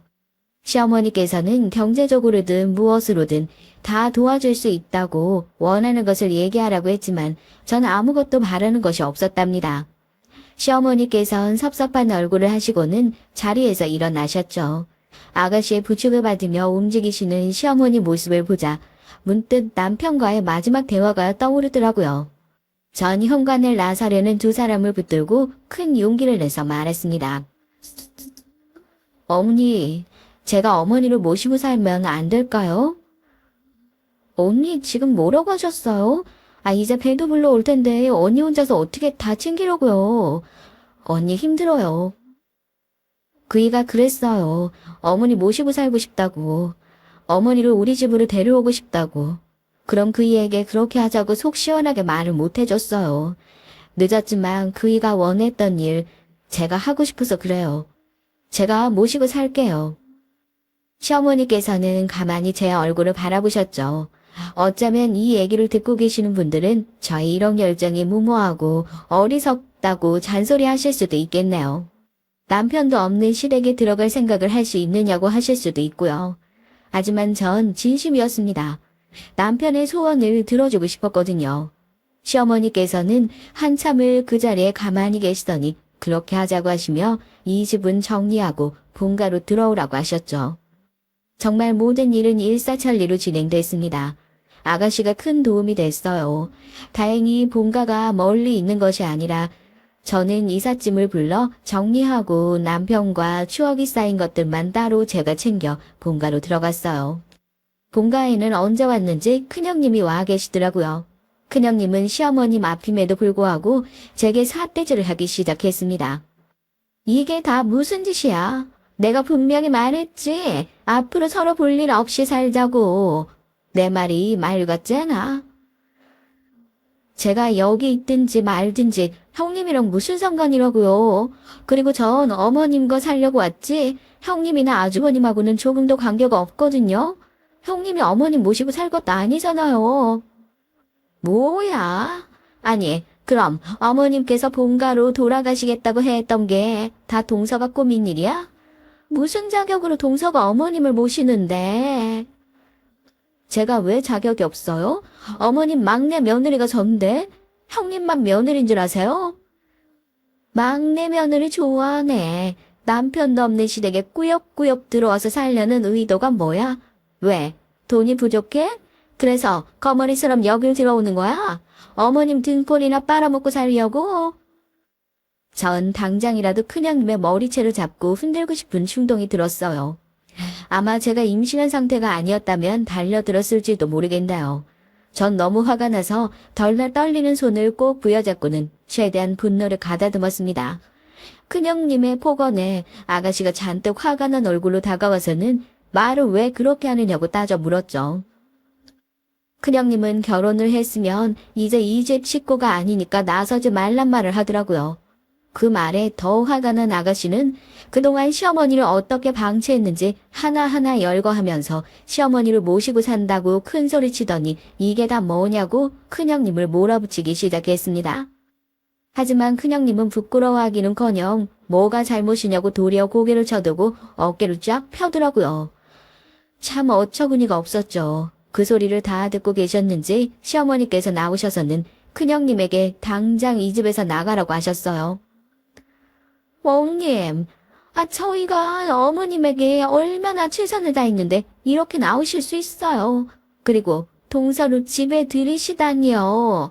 서방님도 죽은 마당에 동서랑 같이 사실 생각은 아니시겠죠? 이미 인연은 끊어졌어요. 동서가 무슨 짓을 할 줄 알고요. 제가 형님인 줄 아세요? 전 형님처럼 그렇게 돈에 눈 돌아간 사람 아니거든요. 뭐? 방금 뭐라 그랬어? 어머님 앞에 계신 내 사람을 어디서 함부로 보함이야? 형님이야말로 뭘 근거로 저를 그렇게 몰아가시는데요. 왜요? 어머님께서 앞으로 본가에서 저랑 산다고 하시니까 매달 들어오던 돈이 아쉬우세요? 아니면 제가 형님처럼 매달 100만 원씩 달라고 할까봐 걱정되시나 봐요. 저의 마지막 말에 큰형님은 당황했는지 말도 제대로 못하시고는 결국 손을 올리시더라고요. 하지만 제가 어디 얌전히 맞아줄 사람은 또 아니죠. 저는 제게 휘두르는 큰형님의 손을 낚아채고는 어디다 손을 올리냐고 따져 물었어요. 큰형님이 당장 놓으라고 신경질을 내며 시어머니께 이렇게 흉포한 사람하고 어떻게 사실 생각이냐고 하더라고요. 그러면서 지금이라도 자신을 따라 큰 집으로 가자고 말했죠. 하지만 시어머니께서는 그런 일은 두 번 다시 없다고 하시면서 다시금 큰형님께 당장 나가라고 하셨어요. 큰형님은 제게 두고 보라고 하고는 쿵쾅거리는 소리를 내며 나갔습니다. 그날 저녁 짐이라고 해봤자 옷과 책 그리고 몇 가지 물건들이 전부 났던 전 빠르게 정리를 하고는 저녁 준비를 했어요. 예전에 어머니께서 김치전을 좋아하시던 것이 기억이 나서 저녁상에 김치전이나 올릴까 싶어 반죽을 만드는데 큰형님이 아주버님 두 분과 함께 나타나셨죠. 작은 아주버님은 저를 보고는 인상을 팍 쓰시더니 제 어깨를 세게 밀치고 시어머니께서 계시는 방으로 들어가셨습니다. 큰아주버님은 무슨 낯짝으로 여기에 있느냐고 하더니 뒤를 생각하지 말고 당장 나가라고 했고요. 큰형님은 그런 아주버님 두 분의 반응이 상당히 만족스럽다는 표정이었습니다. 그때였어요. 큰오빠가 나서서 할 말은 아니지. 엄연히 이곳은 엄마 집이야. 엄마가 있으라고 했는데 오빠가 무슨 상관이라고. 너나 한국에 들어왔으면 당장 오빠한테 오질 않고 지금 뭐 하는 짓이야? 아니, 우리들이 이렇게 시퍼렇게 돈은 뜨고 있는데 생판 남이 어머니 집에 들어오는 꼴을 그냥 보고 있으란 말이야? 생판 남이라니 언니가 어떻게 남이야? 우리 가족이지? 아무리 막내 오빠가 세상을 떠났다고 해도 엄연히 가족이야. 가족 같은 소리 하고 있네. 그 새끼가 어떻게 네 오빠야? 네 오빠는 나랑 둘째 둘뿐이야. 정신 차려. 아가씨는 언제까지 초딩이나 할 법한 소리를 할 생각이냐고 혀를 차더니 그딴 소리 하러 왔느냐고 큰아주버님을 몰아붙였습니다. 시어머니께서는 빨리 들어오지 않고 뭐 하느냐고 소리를 높이셨죠. 전 아가씨와 함께 급하게 안방으로 들어갔어요. 맨 뒷자리에 앉는데 작은 아주버님께서 가족들끼리 얘기하는 자리에 왜 아무나 들어오느냐고 저를 똑바로 보면서 말했죠. 전 그 시선을 마주하면서 전혀 거리낄 것이 없다는 표정을 지어 보였습니다. 시어머니께서는 말을 가려하라고 따끔하게 한마디 하시고는 앞으로 저와 함께 이곳에서 살 예정이라고 하셨어요. 그러니 두 번 다시 저를 함부로 대할 생각은 하지 말라고 말이죠. 당연히 아주버님 두 분은 강력하게 반대를 하셨습니다. 마치 제가 시어머니께 기생해서 살아가는 것처럼 아주 저를 깔아뭉개고 짓밟으셨어요. 하지만 시어머니께서는 오히려 그런 두 분에게 아직도 어린애처럼 굴 생각이냐고 소리를 치셨고요. 큰아주버님은 답답하다는 듯이 가슴을 치시더니 손가락으로 절 가리키고는 저런 것과 어떻게 살 생각을 하시냐고 언성을 높이셨죠. 진짜 가관이었습니다. 어떻게 저렇게 무식하고 사람을 배려할 줄 모르는 인간이 선생님을 하고 있는지 의문이었어요. 그따위 소리 하려거든 앞으로 내 집에 올 생각도 하지 마. 돌아가신 아버지가 말씀하셨다. 너희 형제들끼리 서로 돕고 이해하려 노력하면서 살라고. 그런데 너희는 한 번도 막내를 가족으로 대하지 않았지. 내가 그때 엄하게 가르치지 못하고 너희도 충분히 혼란스러웠을 테니 받아들일 때까지 기다린 것이 이렇게 후회가 될 줄은 몰랐다. 세상에 어떻게 너희는 끝까지 이 모양이냐. 분명 어머니 나중에 후회하실 거예요. 저런 인간을 믿은 것에 대해 피눈물을 흘리시는 날이 꼭 올 겁니다. 큰 오빠, 무슨 저주도 아니고 어떻게 엄마한테 그런 말을 해? 우리를 애치신 건 어머니예요. 나중에 다른 말 하지 마세요. 작은 아주버님은 시어머니의 뜻이 확고해 보이자 벌떡 자리에서 일어나더니 저를 노려보고는 그대로 나가버렸습니다. 큰아주버님께서는 몇 번이고 시어머니께 생각을 다시 해보셔야 한다고 설득을 하셨지만 소용없었고요. 그렇게 큰아주버님께서도 화가 나신 상태로 나가버리셨어요. 큰형님께서는 미련이 뚝뚝 흐르는 얼굴로 시어머니께 끝까지 이렇게 나오실 생각이냐고 물어보더라고요. 그러고는 길게 한숨을 내쉬며 자리에서 일어났습니다. 전 그런 큰형님을 붙들었어요. 앞으로 제가 어머님을 모시게 됐으니까 큰형님께서 이전에 하셨던 것처럼 매달 제게 돈을 보내주세요. 100만 원. 작은 아주버님께도 말씀드려 주시고요. 그 돈으로 어머님 삼시세끼는 물론 병원비에 차비까지 순전히 어머님을 위해서만 사용할 테니까요. 뭐? 100만 원?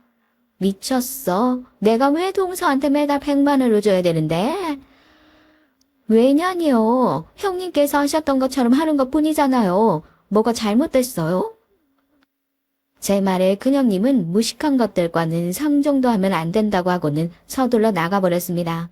사람들이 다 나가고 나서야 저는 방긋 웃으며 시어머니와 아가씨를 바라봤죠. 반찬으로 김치전을 준비했다고 말했더니 아가씨께서 크게 웃더라고요. 시어머니께서도 고개를 잘래잘래 흔드셨고요. 그것이 끝일 줄 알았는데 한동안은 몇 번이고 아주버님들과 큰형님이 집으로 찾아왔어요. 그때마다 저를 내보내야 한다고 얘기를 하더니 급기야 자기들이 들어와서 살겠다고 하더라고요. 하지만 시어머니께서는 고집스럽게 고개를 저으셨어요. 얼마간의 이 시간이 흐르자 더 이상 아주버님도 큰형님도 나타나지 않았습니다. 엄밀히 얘기를 하면 아예 발길을 뚝 끊어버렸어요. 명절 때가 와도 전화 한 번 없었고요. 정말이지 전 이게 무슨 가족이냐는 생각이 들었을 뿐이었습니다. 그렇게 몇 년이 시간이 흘렀어요. 전 아이들을 어머님께 맡겨두고 본격적으로 일에 뛰어들었고요. 친구 가게에서 어깨너머로 배운 것들이 도움이 되었는지 집에서 시작한 쇼핑몰이 조금씩 자리로 잡기 시작했습니다. 아이들을 재우고 나면 이것저것 만들어서 쇼핑몰에 올리기도 했고요. 시어머니께서는 이왕 이렇게 된 것 차라리 작은 가게를 가지는 것이 어떻겠냐고 하셨고요. 전 절대로 못한다고 사양했지만 시어머니께서는 오히려 제 수완이 좋아서 충분히 잘할 수 있을 것이라고 절 격려해 주셨습니다. 전 시어머니의 든든한 지원을 받으면서 작은 가게를 시작했어요. 물론 위기도 있었지만 지금은 그때 가게의 2배는 될 만한 매장까지로 키웠답니다. 남편과 사별하고 물론 저에게도 새로운 만남들이 있었죠. 하지만 누구를 만나도 남편과 자꾸 비교가 되더라고요. 그렇게 해서는 안 된다는 사실을 머리로는 알았지만 쉽지 않았어요. 시어머니께서는 저를 시집 보내실 생각이신지 중매를 서겠다고 하시기도 하셨고요. 네 나이 아직 한창인데 새 가정 꾸릴 생각을 해야지. 언제까지 추억만 붙들고 살래? 어머님, 제가 귀찮으세요? 왜 자꾸 저를 시집 보내지 못해 안달이세요? 전 어머님이랑 우리 두 아들만 있으면 되는데. 네가 부족한 게 뭐가 있다고 혼자 그러고 있어. 좋은 사람 만나서 재혼도 하고 그래야지. 싫어요. 전 영원히 어머님 곁에 딱 달라붙어서 살 거예요. 시어머니께서는 자신을 껴안고 매달리는 제 손을 소리나게 찰싹 때리시고는 귀찮다고 저리 가려고 하셨지만 얼굴은 미소가 가득하셨습니다. 제가 시어머니를 따르는 만큼 시어머니께서도 저를 딸처럼 아껴주셨거든요. 그렇게 꽤 많은 시간이 흘렀습니다. 시간이 약이라는 말이 맞는지 언제부터인가 명절이 되면 큰 아주버님과 작은 아주버님께 연락이 오더라고요. 큰형님도 잠시 왔다 가고요. 제가 가게에 있는 동안 다녀가셨는데 큰형님이 왔다 가시면 시어머니께서 상당히 불쾌한 표정을 지으셨어요.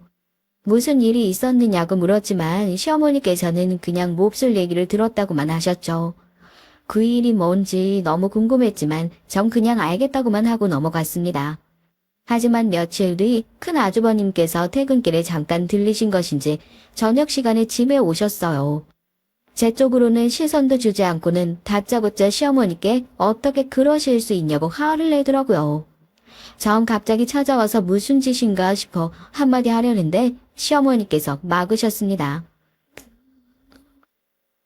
내가 뭘 어떻게 했다고 그럴 수 있냐는 말이 나오니? 아니, 애들 유학자금 좀 보태달라고 부탁드렸는데 어떻게 그렇게 매몰차게 거절하실 수가 있으세요? 우리 집 장손이에요. 장손 공부한다고 미국 가는데 모른 척하고 계실 생각이세요? 공부? 공부하러 미국을 가는 거냐? 사고를 치고 도망을 치는 거냐? 내가 집에만 있으니까 듣는 기가 없는 줄 알아? 어디서 사람을 반쭉 죽여놓고는 도망을 칠 생각을 해. 잘못했다 가서 빌어야지. 아, 그건 오해예요. 아니, 장난이 좀 심해진 것뿐인데 상대방이 오해를 해서. 오해건 장난이건 사람이 크게 다쳤다. 병원에서 장애가 남을지도 모른다고 하는데 내비가 돼서는 도망을 치게 만들어?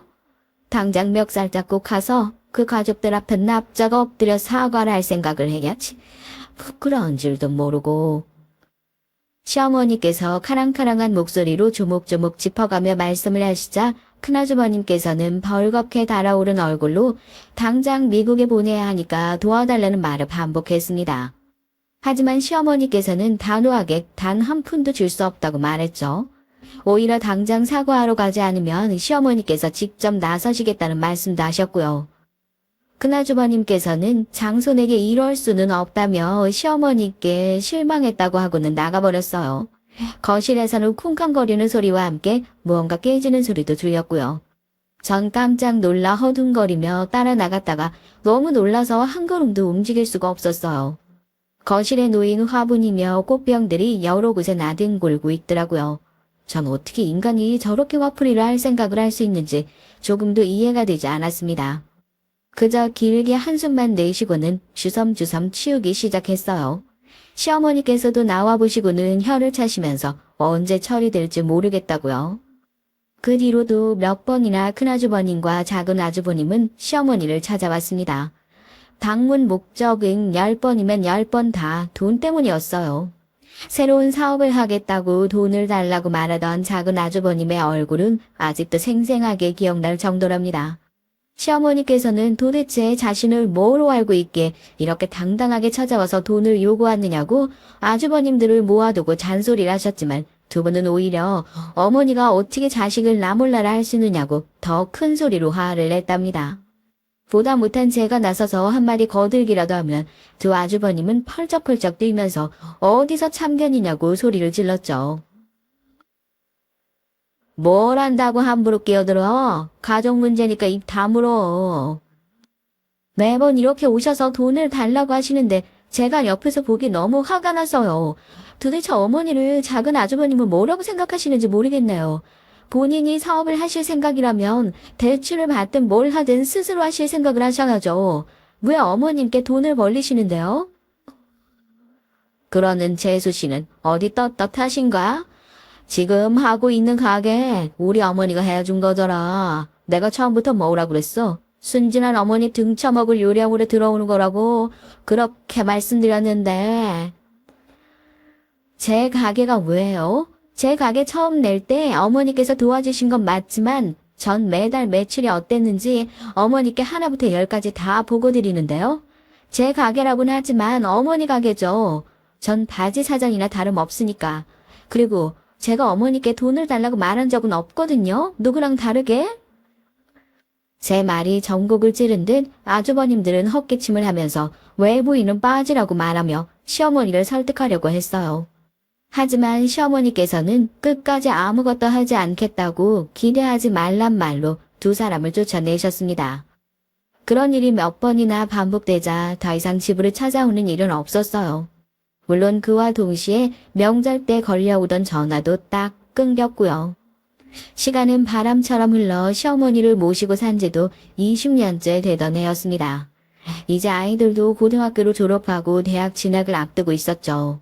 아이들은 군인이 되고 싶다고 하더니만 사관학교에 원서를 넣더라고요. 특히 큰애는 어릴 때 몸이 약해서 걱정이 많았는데 무슨 일이 있어도 사관학교에 가고 말겠다고 재수까지 했어요. 주변에서는 아들 둘을 다 군인으로 만들 생각이냐고 말려야 하는 건 아니냐고 했지만 저도 시어머니께서도 전혀 그런 생각을 하지 않았어요. 본인들이 하고 싶고 잘할 자신이 있는 일이라면 무엇이 됐든 시도해보는 것이 중요하다고 생각했거든요. 그렇게 아이들까지 가버리니 북적북적거리던 집이 뭐 허전하게 느껴지더라고요. 그런 생각을 하지 않으려고 좀 더 일에 열을 올리기도 했지만 마음이 허전한 건 어쩔 수가 없었죠. 하지만 인간은 적응의 동물이라잖아요. 곧 조금씩 허전함을 잊어가던 어느 날이었습니다. 평화가 지속된 것이 문제인 것인지 모르겠지만 갑자기 불행이 벼락처럼 닥쳐왔어요.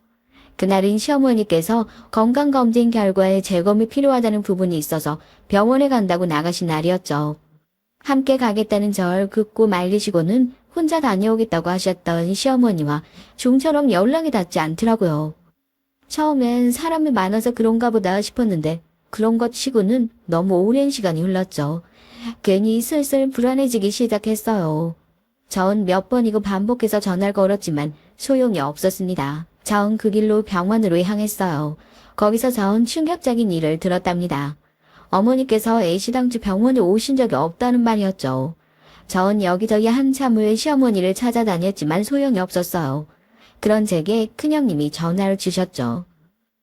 어머니, 우리가 다시 모시기로 했으니까 그렇게 알고 당장 2층 정리해서 그 집 나가. 어머니를 모신다니 무슨 말씀이세요? 어머니 어디 계시는데요? 제가 가서 말귀 못 알아들어. 우리가 모신다고. 그러니까 관심 끄고 당장 집이나 비워. 전 몇 번이고 시어머니를 바꿔달라고 전화를 걸었지만 차단을 해두었는지 연결이 되지 않았죠. 큰 집에 가보기도 했지만 시어머니께서는 계시질 않았어요. 그렇게 며칠의 시간이 흘렀습니다. 제게는 하루가 10년은 되는 것 같았어요. 매일같이 시어머니를 찾아다니는 것이 제 일과였죠. 그런데 하루는 잠에서 일어났는데 밖이 소란스럽더라고요. 전 무슨 일인가 싶어서 나갔죠. 큰형님의 얼굴이 보였습니다. 그리고는 처음 보는 사람들 여럿이 큰 박스를 들고 있었어요. 그냥 봐도 이삿짐을 싸는 사람들이었죠. 전 지금 뭐하는 짓이냐고 물었지만 저를 힐끗 본 큰형님은 사람들에게 2층을 깨끗하게 비우라고 말했죠. 2층에는 저와 사관학교에 있는 아들들의 방이 있습니다. 이게 무슨 짓이에요? 여길 어떻게 들어오셨어요? 어떻게 들어왔냐니 문 따고 들어왔지. 동서가 있는 줄 몰랐네. 잘 나왔어. 빨리 짐 정리해서 나가줬으면 좋겠어. 그게 무슨 소리예요? 나가라뇨. 형님은 무슨 권리로 나가라 말하시는데요? 아직 소식 못 들었나 봐. 어머니 돌아가셨잖아. 지금 우리랑 그이랑 서방님 장례 준비하느라 정신없이 바빠. 전 쇠망치로 머리를 한 대 3개 맞은 기분이었습니다. 어머니께서 돌아가시다뇨. 전 절대 그럴 리 없다고 말했지만 큰형님께서는 이런 일로 거짓말 하겠느냐며 어디론가 전화를 걸어서는 스피커폰으로 돌리더라고요. 큰아주버님이셨어요. 큰아주버님은 정신없는데 왜 전화를 하냐고 집은 정리가 다 되었냐고 하더군요. 준비 중이야. 그건 그렇고 어머니 돌아가셨다는데 여기 못 믿는 사람 있어서? 아무렴 우리가 어머님 목숨 가지고 거짓말할까? 근데 아직도 그 집에 있었단 말이야? 당장 내보내. 쓰레기로 깔끔하게 정리를 해야지. 그나저나 변호사는 왜 이렇게 빡빡한 거야? 변호사가 영 말이 안 통해. 아우, 잘 좀 구슬려 봐. 그게 되면 벌써 둘째가 했겠지. 씨알도 안 먹혀. 아예 말을 듣질 않아. 유언장 좀 보자는 게 뭐 그리 어려운 일이라고. 전 큰 아주버님이 말하는 그것의 정체가 저라는 것을 대번에 알 수 있었어요. 저를 그것이라고 칭했다는 사실보다 시어머니의 죽음 앞에 아직도 돈 타령에 자기들 하고 싶은 대로 움직이는 아주버님과 큰형님의 모습에 헛구역질이 올라올 정도로 소름이 돋았습니다. 어떻게 시어머니께서 돌아가셨는데 이런 반응을 보일 수 있는지 믿을 수가 없었죠. 눈물 한 방울을 흘리지도 않는 모습에 전 치밀어 오르는 분노를 꾸역꾸역 눌렀습니다. 큰형님은 들었으면 당장 꺼지라고 말했지만 전 시어머니 마지막 가시는 순간까지 한 발자국도 움직이지 않겠다고 말했어요. 큰형님은 유언장에 이름이라도 있길 바라냐고 하더니 설사 그런 일이 있더라도 다 자기들이 알아서 처리를 할 예정이라며 그런 기대를 절대 하지 말라고 엄포를 놓더라고요. 그 말에 참고 있던 화가 폭발하고 말았습니다. 심승맛도 못한 것들. 어떻게 어머니께서 돌아가셨는데 그렇게 눈물 한 방울도 흘리지 않고 돈덩거릴 수가 있는 건데. 그러고도 너희가 무사할 것 같아? 눈물. 누가 본다고 그런 비생산적인 것을 흘리는데? 진짜 너희들은 인간이 아니야. 알어. 큰형님은 시어머니가 마지막 가시는 길은 보겠다는 제 말을 딴그리 무시하고 사람을 시켜 저를 밖으로 끌어냈어요. 전 절대 못 움직인다고 버텼지만 남자들의 억센 힘엔 당할 재간이 없더라고요. 1시간 정도 지났나 아주버님들이 서둘러 집으로 들어가는 것이 보였습니다. 전 두 분을 붙들고 진짜 시어머니가 돌아가신 것이냐고 물었지만 두 사람은 그런 제 말에는 대답도 하지 않고 아직도 여기서 어슬렁거리는 중이냐고 호통을 치더라고요. 그러고는 당장 꺼지라고 하면서 잘 밀쳤어요. 바닥으로 내동댕이 치어치면서도 전 믿기지 않는 현실에 시어머니께서 돌아가신 것이 맞느냐고 물었죠. 결국 작은 아주버님은 시어머니께서 돌아가시지도 않았는데 어떻게 자신들이 여기에 오겠냐고 하고는 제발 가족 일에 나서지 말고 좀 나가달라고 하더군요. 두 번 다시 보지 말자는 말이죠. 시어머니가 정말 돌아가셨다는 소리에 한동안 멍하게 길거리에 앉아있던 전 박스를 하나 둘 들고 나오는 사람들을 보고는 불이 났게 집 안으로 들어갔어요. 아주버님과 큰형님은 무언가를 찾는지 집안 구석구석을 뒤지고 있더라고요. 저를 제일 먼저 발견한 것은 작은 아주버님이었습니다. 아직도 정신을 못 차렸냐고 하더니 사람을 시켜 저를 끌어내라고 했죠. 하지만 곧 큰 아주버님께서 그런 작은 아주버님을 말리더니 제게 묻더라고요. 어머님 인감이랑 통장, 보험증 같은 것들 다 어디 있는 거야? 알고 있잖아. 빨리 말해. 어디 있어? 아직 어머니 장례도 제대로 치르지 못했어. 그런데 뭐 인감? 통장? 제정신이야. 돈귀신이라도 붙은 거야. 어떻게 자식이란 작자가 그런 생각을 해. 이미 죽은 사람인데 우리가 뭘 하든 알 게 뭐야. 어디 있는지 알면 당장 말해. 어디야? 어딨어? 작은 아주버님이 다가와서 제 팔을 세게 붙들고는 이리저리 흔들었습니다. 전 이를 악물고 버텼죠.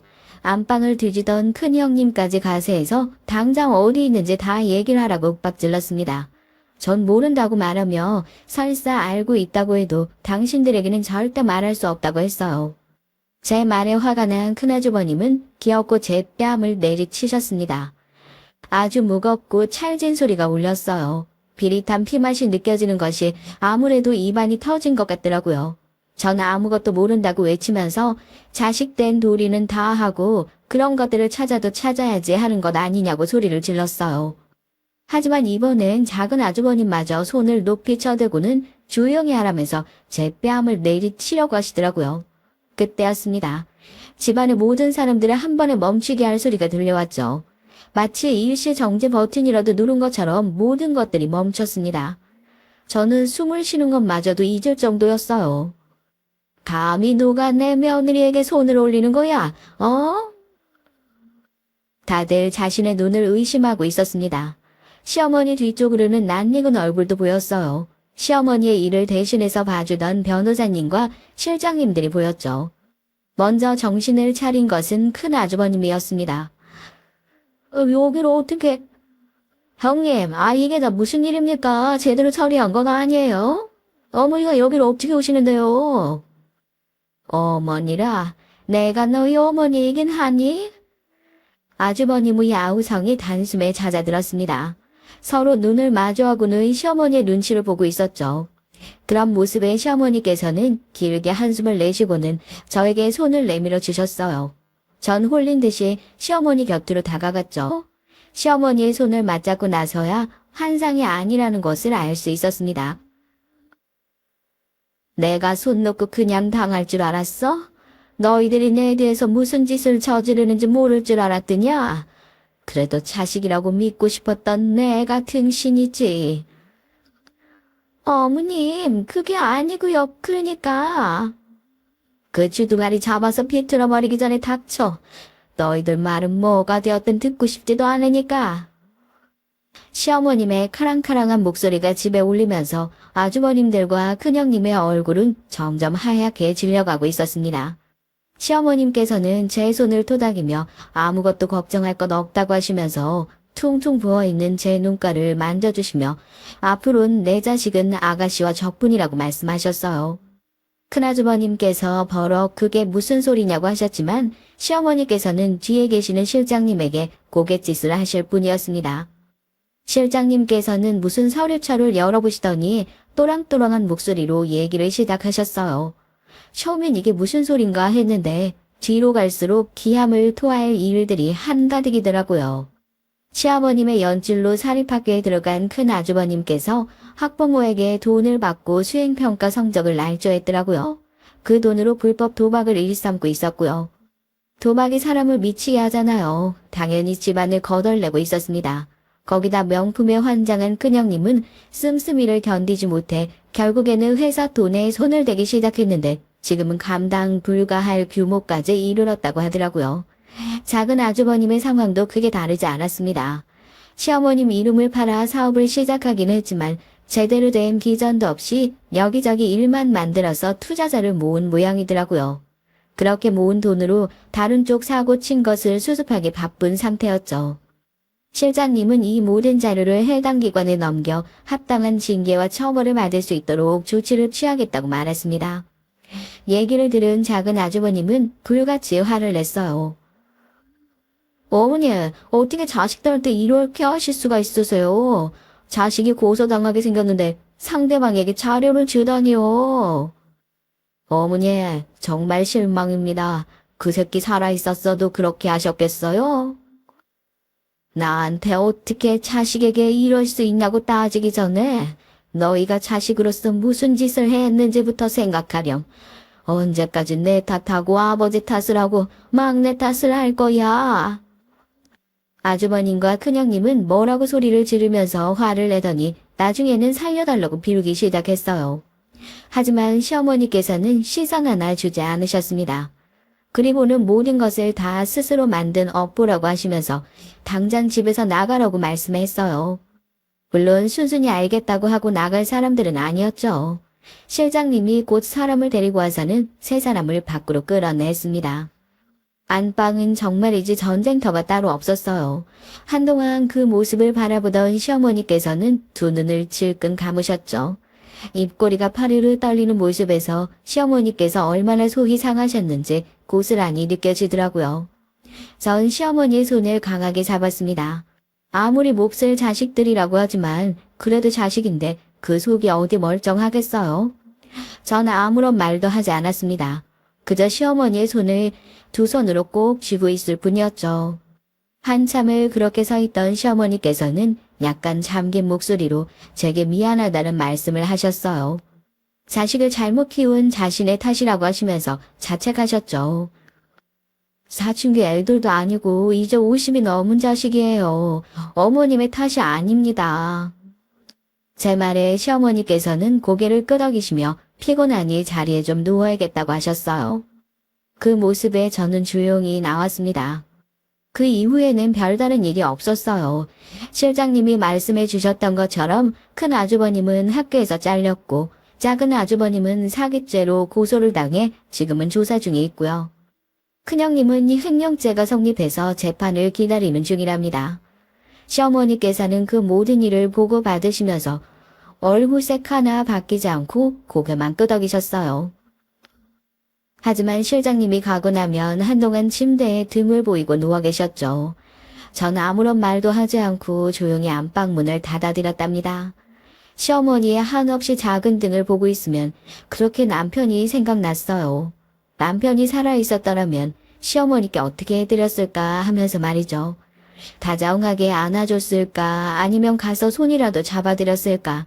20년이나 지났음에도 남편을 생각하니 심장 한쪽이 찌릿하게 아파오네요. 아마 앞으로도 저는 이렇게 시어머니와 함께 때로는 남편을 떠올리며 남은 인생을 보내지 않을까 싶습니다. 사연을 끝까지 들어주셔서 너무 감사합니다.